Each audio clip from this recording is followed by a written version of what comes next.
تاریخ کے ماخذ۔ ہم قدیم بھارت اور عہد وسطیٰ کے بھارت کی تاریخ کے ماخذوں کا مطالعہ کر چکے ہیں۔ اس سال ہم جدید بھارت کی تاریخ کے ماخذوں کا مطالعہ کریں گے۔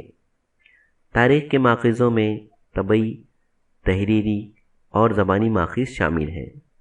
اسی طرح جدید ٹیکنالوجی پر مبنی سمعی بصری اور سمعی بصری ماخذ بھی شامل ہیں۔ طبعی ماخذ۔ تاریخ کے طبعی ماخذ میں مختلف اشیاء، عمارتوں، سکوں، مجسموں، مہروں وغیرہ کو شامل کر سکتے ہیں۔ عمارتیں اور تعمیرات۔ جدید بھارت کی تاریخ کے عہد یورپی بالخصوص برطانوی حکومت اور دیسی ریاستوں کے دور تسلیم کیا جاتا ہے۔ اس دور میں مختلف عمارتیں، پل، سڑکیں، پانی کے سبیلیں، فوارے وغیرہ تعمیر کیے گئے۔ ان عمارتوں میں انتظامی دفاتر، افسران، رہنماؤں اور انقلابیوں کی رہائش گاہیں، دیسی ریاستوں کے حکمران کے محلات، رجواڑے، قلعے، جیل جیسی عمارتیں شامل ہیں۔ ان عمارتوں میں سے کئی عمارتیں آج بھی اچھی حالت میں نظر آتی ہیں۔ بعض عمارتوں کو قومی یادگاریں قرار دیا گیا ہے، جبکہ کچھ عمارتوں کو عجائب گھر بنا دیا گیا ہے۔ مثلاً انڈمان میں سیلولر جیل۔ ان تعمیرات کو دیکھنے کے بعد ہمیں اس دور کے تاریخی فن تعمیر، عمارت کی نوعیت سے اس زمانے کی معاشی خوشحالی کے بارے میں معلومات حاصل ہوتی ہیں۔ جیسے انڈمان کی سیلولر جیل کی سیر کرنے پر سوتنتر ویر ساورکر کے انقلابی کارناموں، ممبئی کے منی بھون یا وردھا میں سیوا گرام آشرم دیکھنے پر مہاتما گاندھی کے دور کی تاریخ معلوم ہوتی ہے۔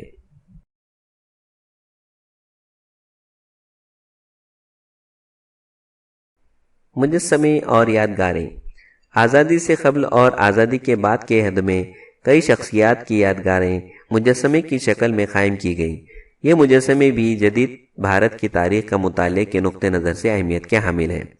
مختلف مجسموں کے ذریعے اس زمانے کے حکمران اور سماج کے محترم افراد کے بارے میں معلومات حاصل ہوتی ہیں۔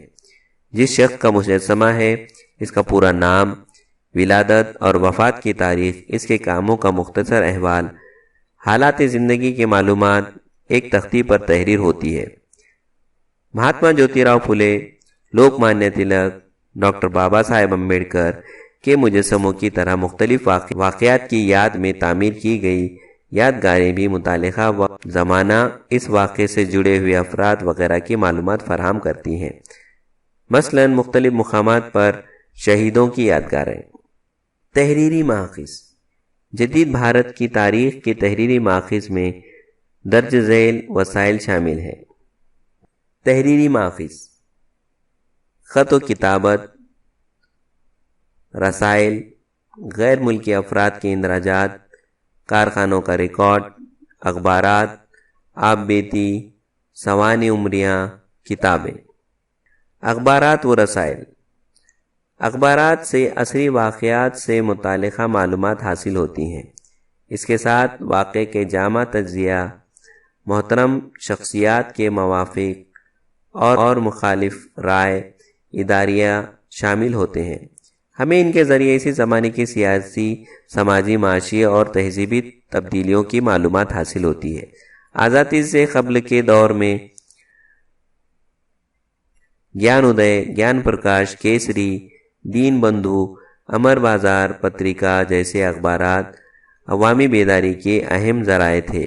ان اخبارات کے ذریعے ہم برطانوی حکومت کی بھارت سے متعلقہ پالیسی اور اس کے بھارت پر ہونے والے اثرات کا مطالعہ کر سکتے ہیں۔ برطانوی دور میں اخبارات صرف سیاسی نہیں بلکہ سماجی بیداری کے وسیلے کے طور پر بھی کام کر رہے تھے۔ وشنو شاستری چپلونکر کے ماہنامے، نبندھ مالا اور لوک ہت وادی عرف گوپال ہری دیشمکھ نے پربھاکر نامی ہفتہ روزے میں لکھے گئے 100 خطوط کے ذریعے مختلف سماجی اور تہذیبی موضوعات پر اظہار خیال کیا ہے۔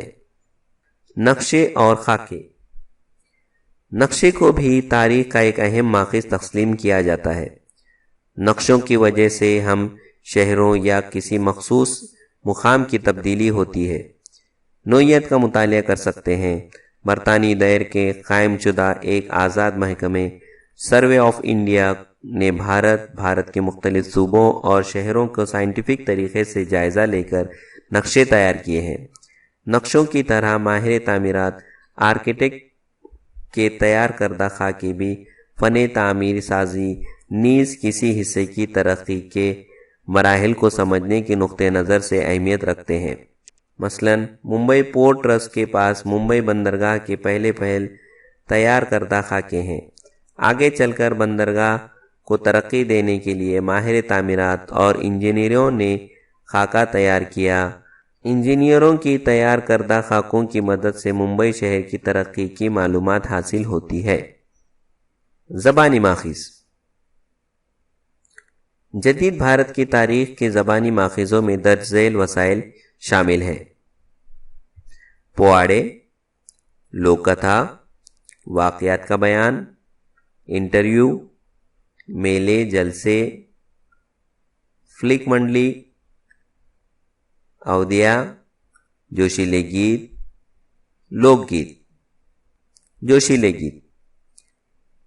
تحریک آزادی کے دوران جو جوشیلے گیت لکھے گئے، ان میں سے کئی گیت آج تحریر شکل میں موجود ہیں، لیکن کئی غیر مطلوعہ جوشیلے گیت مجاہد آزادی کو زبانی یاد ہیں۔ ان جوشیلے گیتوں سے آزادی سے قبل کے حالات اور آزادی کے تحریک کے پس تقریب کی معلومات حاصل ہوتی ہے۔ سمعی بصری اور سمعی بصری ماخذ۔ جدید عہدے میں ٹیکنالوجی کی ترقی کی وجہ سے فوٹوگرافی، آواز کی ریکارڈنگ، فلم وغیرہ فنون کا ارتقاء ہوا۔ اس سے تیار ہونے والے فوٹو ریکارڈز فلم کا استعمال تاریخ کے ماخذ کے طور پر کیا جاتا ہے۔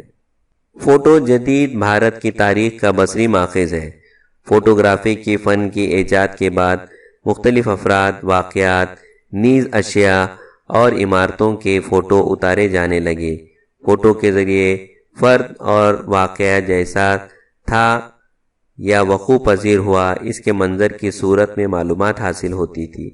عہد وسطیٰ میں انسان کیسا دکھائی دیتا تھا یا واقعہ کس طرح رونما ہوا، اس کی تصویریں دستیاب ہیں، لیکن ان تصویروں کے قابل اعتبار ہونے پر سوال اٹھائے جاتے ہیں۔ ان کے مقابلے میں فوٹو نہایت قابل اعتبار تسلیم کیے جاتے ہیں۔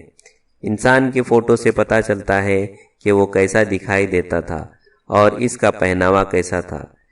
کسی واقعے کے فوٹو سے یہ واقعہ آنکھوں کے سامنے آ جاتا ہے۔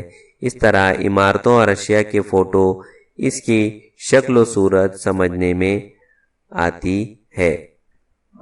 ریکارڈز۔ فوٹوگرافی کی فن کی طرح آواز کی ریکارڈنگ کرنے کے آلات کے ایجاد بھی اہم ہے۔ ریکارڈز تاریخی مآخذ ہیں۔ موجودہ عہدے کے لیڈر یا اہم افراد کی تقریریں، گیت ریکارڈ کی شکل میں دستیاب ہیں۔ ان کا استعمال تاریخ کے مآخذ کے طور پر کیا جا سکتا ہے۔ مثلاً خود ربندر ناتھ ٹیگور کا گایا ہوا راشٹر گیت جن گن من یا سبھاش چندر بوس کی تقریر کا استعمال جدید بھارت کی تقریر کا مطالعہ کرنے کے لیے سمعی مآخذ کے طور پر کر سکتے ہیں۔ فلم کو جدید ٹیکنالوجی کی غیر معمولی ایجاد تسلیم کیا جاتا ہے۔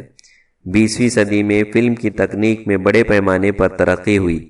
دادا صاحب پھالکے نے 1913 میں بھارت کی فلمی دنیا کا آغاز کیا۔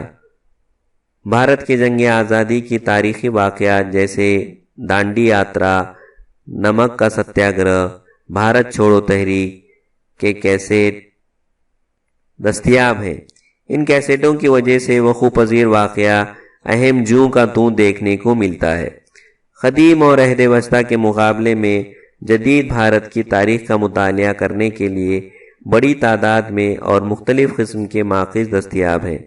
اسی زمانے کے طبعی مادی مآخذ بڑے حد تک اچھی حالت میں ہیں۔